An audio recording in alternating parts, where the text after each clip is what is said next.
to follow, first of all. Could have had different spacing there, just saying. No, as Marna said, exactly, it was a year ago in April, and what she didn't leave, she left a couple things out because she was being nice. First of all, I love wine.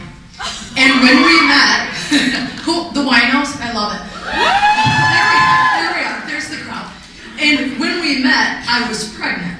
So I was large, I barely fit in the booth we were talking at, and I hadn't drank in 5 months. So I was coming like to this crazy reality, and I was nesting and doing all this. You know, I could do 14 parties next month.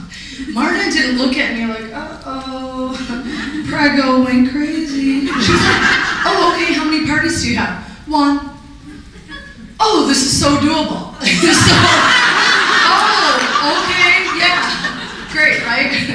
So having the support there and having people around you that are positive, successful, strong women is great for your team, and she's a great example of that. So what we did is I looked at my numbers on the plane on the right here,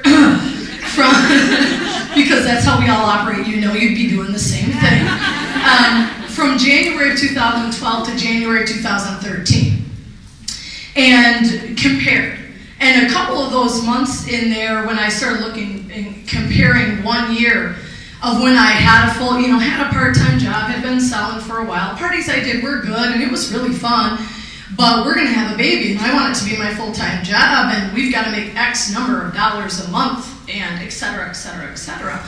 A couple of those months in there, when you look at year-to-year comparison, we're over 1,000% change.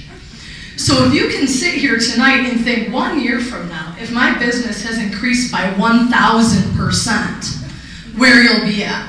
It is completely doable by by anybody out there, that, and you can do it. The main thing is to have the vision and say, this is what I've got to do, and break everything down, how many shows a month, and then make those shows phenomenal. So the main thing is to get the people there. Everybody has their own way of doing it. I personally send all the invites for my host. Call it a hassle-free party. You just get me names and addresses. As Marna said, book them at the show. They get you the names and addresses. You send out the mini catalogs. Get rid of postcards if you have them. That's crazy talk. Use the mini catalogs because they're shopping before they come. I just started doing the thing last night. Why not? If they brought their mini catalog to the party, I put them in another drawing. Because all these people show up with it. Oh, I got my book, and they have stuff circled in it. They're already shopping. The husbands are shopping. Their friend who saw it in their purse at work is shopping. So that's another key to those outside orders. Of course, bring a friend, get a gift. Everybody in the room knows all that. But I send the invites for my hosts. I tell them, they give me a list of 20. I say, okay, and do you want me to then drop off to you at work or mail to you 20 more? We always have to over-invite, host, coach, host, coach, host, coach. But there's a couple things I found with it, and that's when I started doing that was last year when I met with Marta and realized if this is going to be my full-time job, I'm going to go at it with a full-time mentality. I'm going to do this. If you send the invites, they can't cancel. You send them.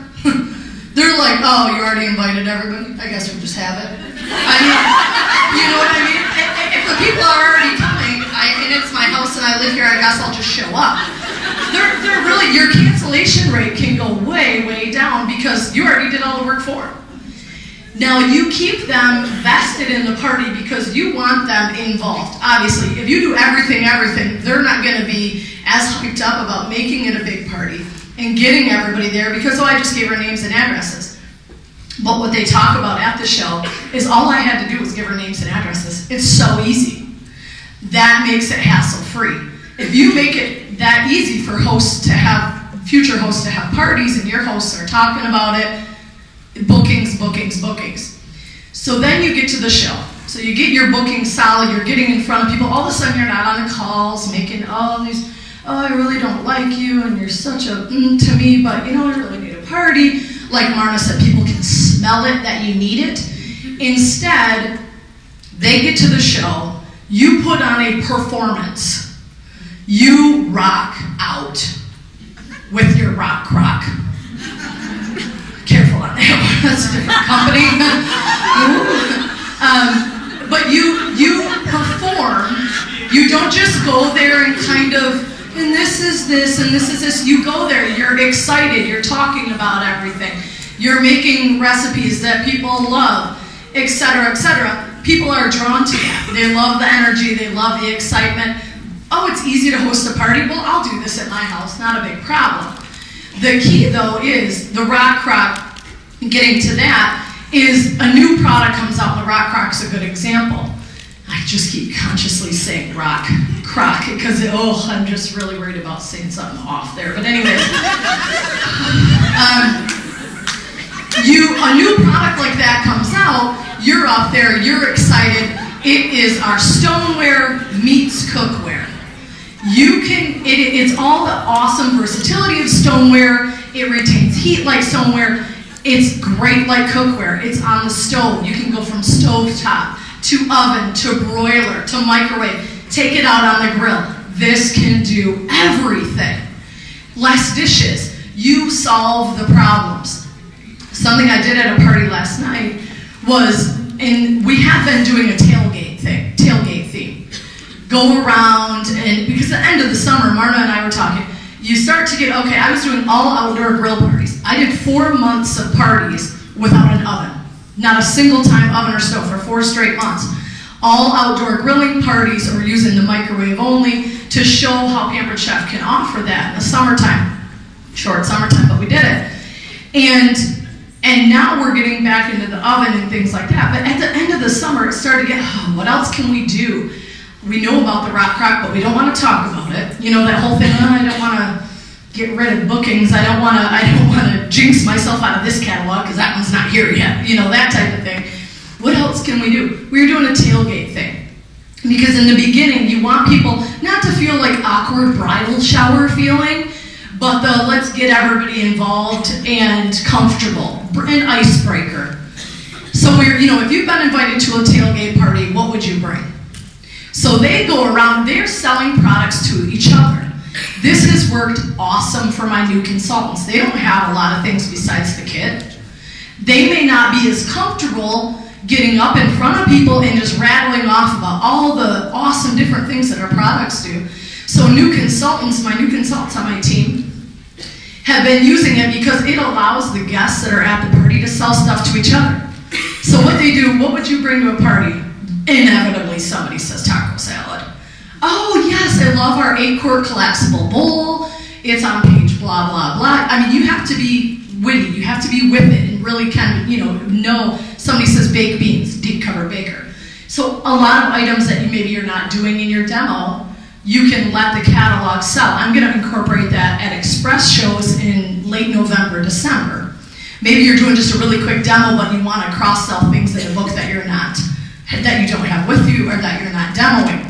Same thing if we're taking our Rock Crock for one recipe, deep covered baker for the second recipe if they have over 10 people, 12 people, however you want to do it, then it's an easy cross-sell, easy comparison. But if not, we still want to be talking about it even if it's not there, right? There are 2 big, huge, hard hitters. So same thing, of course, because Marna is one of my mentors, is focusing on a $1,000 show, every show, and making it a party. Not just making it a demo that people come there and they sit and, oh yeah, and write this and do this. A party. People are laughing. People are having a blast. I like this girl. I want to party with her. Bookings. They're buying stuff. They're having a good time. They're having some wine maybe. And, and et cetera, et cetera, et cetera. Offering theme shows. I'm making sure on the inside of my folders that there's a large Post-it note. And I start the party out by saying that large Post-it note is for you to write ideas on. Christmas is 14 weeks away. Stoneware's 20% off. Deep cover bakers, $68. Stock up on them. Different things to get people thinking in that mentality. Season's Best Cookbook I've been offering at my shows for free when they spend over $60 in September. Because with 20% off the stoneware, sometimes people need a little carrot to spend the $60. Free Season's Best Cookbook, I use them for birthday cards. You might as well get 5 or 10 at a time. Be ready for the little thank yous for the mailman or something like that. Other than that, I mean, I'm not going to spend time on a $2 item at a show. Going to talk about the hard hitters, your manual food processor, the big items, to make sure that if you're spending 3 hours at your party, you've got $1,000 in sales, and you're going, yeah, wow, this is great money an hour. This is a great job. To be in control, to have an awesome party. And I think originally I may have heard that my segment might have been called From Zero to Hero. I'm not totally sure, but I may have heard that saying earlier. And the plane popped in my head. I would like to refer to it more as 0 to extra zeros, because we all want to increase by 1,000%, correct?